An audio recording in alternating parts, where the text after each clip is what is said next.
5 signs you're still operating from your old identity. And I mean the one that's keeping you stuck. Number 1, you tend to overthink everything.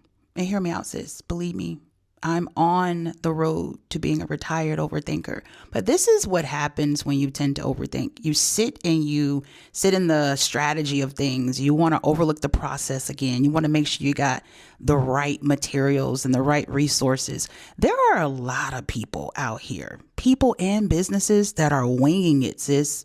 Literally winging it.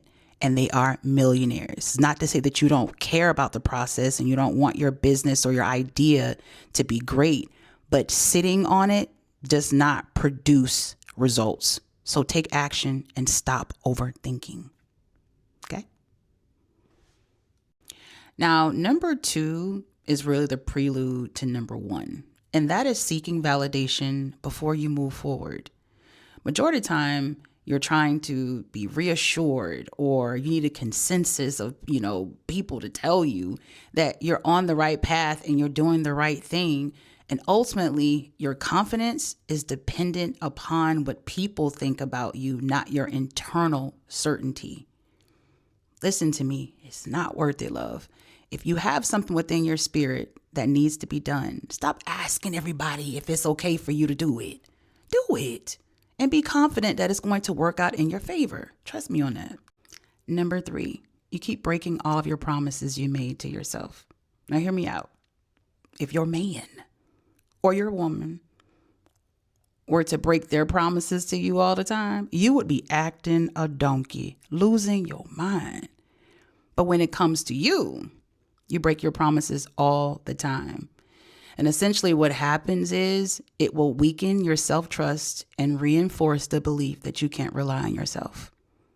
When we all know you're powerful and you have everything you need to create the life that you want, all you got to do is just be consistent. Be consistent over time and you will see the results. So when you make a promise to yourself, make it a priority to stick to what you said you were going to do, and you will see the results. Number 4, you keep repeating the same patterns. I get it. I've been there and I have done that. Every year for the last 3 years, I said I want to be in the best shape of my life. And, I had it all written down, made it plain, but I wasn't sticking to it. So guess what happened? Nothing. Absolutely nothing. Not until this year. I decided on January 12th, okay, this will be your year of being in the best shape of your life. What are you going to do about it? So I made it very clear that I was going to keep the promise that I was going to walk my 10K steps every day, Monday through Sunday. And that I was going to track my food and be in a calorie deficit. Well, from January 12th to now, I'm down 16 pounds. So I decided to not repeat the same pattern, but to create a pattern interrupt, which required me to be honest with myself, to do the things that I technically didn't want to do every day. But now I'm consistent. It feels normal. And it just feels like this is my life. It's how it's always been for me. And it's working out. So if you can see those patterns, throw in a pattern interrupt. Stop allowing yourself to go through those same cycles when you are the common denominator and you're the only one that can change it.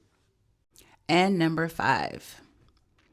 You tolerate things that you've already outgrown. How many times have you seen yourself being in the same environment with the same people, having the same conversations, being in the same relationships, and it's clear that it does not match who you are becoming and where you are going? Ultimately, that's just self-sabotage. And I get it. Sometimes it is hard to leave situations that feel safe and familiar.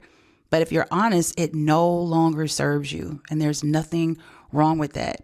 I read a quote the other day and I wanted to share it with you. I think I got it from Instagram. And it says, outgrowing your old life is an evolution, not a failure. It means shedding habits, places, relationships that no longer serve your growth, even if it feels lonely or uncomfortable. Embracing this change allows you to make room for better and room for your authentic self. Take that in, okay? So these are 5 signs if you're operating from your old self. Soon we're going to be talking about how to level that up if that's something you really want to do in 2026, all right? Love you guys. See you later.